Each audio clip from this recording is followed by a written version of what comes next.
Hey guys, this is Seventh Geek, and this is my review of Watchmen: The End Is Nigh Part 2 for Xbox Live Arcade.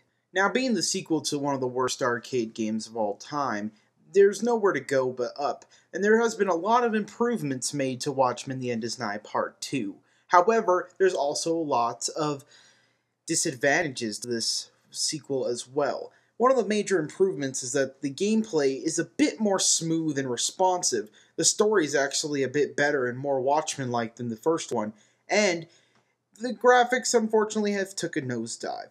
However, I like the fact that they did tweak the gameplay so it's kind of a lot easier.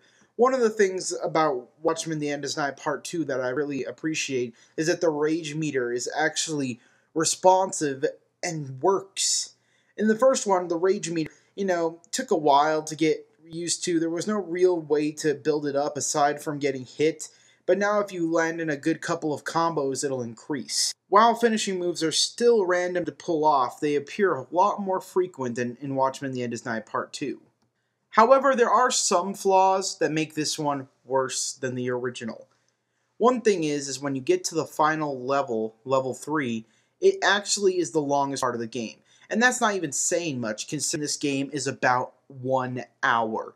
I am dead serious. They still haven't fixed the combo system, and combos are still difficult to pull off. So, yeah, I don't understand why they wouldn't fix that.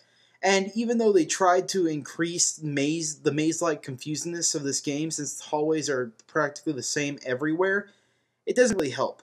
What it has you do is hold down left bumper, and you see where you're supposed to go. It points you in the direction, but it doesn't tell you exactly where. But basically, it's still the same crappy beat-em-up. You have two boss fights in this one instead of one. But the majority of the game is, you're Rorschach or Night Owl, you beat the crap out of Dominatrix, you move to the next room, you beat more crap out of Dominatrixes, and you move on. They do reintroduce the lock-picking mechanism, but it's not as common as the first game, and that's a good thing since it's more annoying than helpful. But however, I can still not recommend this, even at $5 cheaper. It's still a very terrible game. It misses the entire point of Watchmen, and it's not fun in the least sense of the word. It's a $15 game that you're going to beat in an hour, and no reason to go back whatsoever. Overall, it's a slightly improved, shorter sequel to the worst arcade game of all time, and it's still not worth your money. Watchmen: The End Is Nigh Part 2 gets 2 Alan Moore tears out of 10.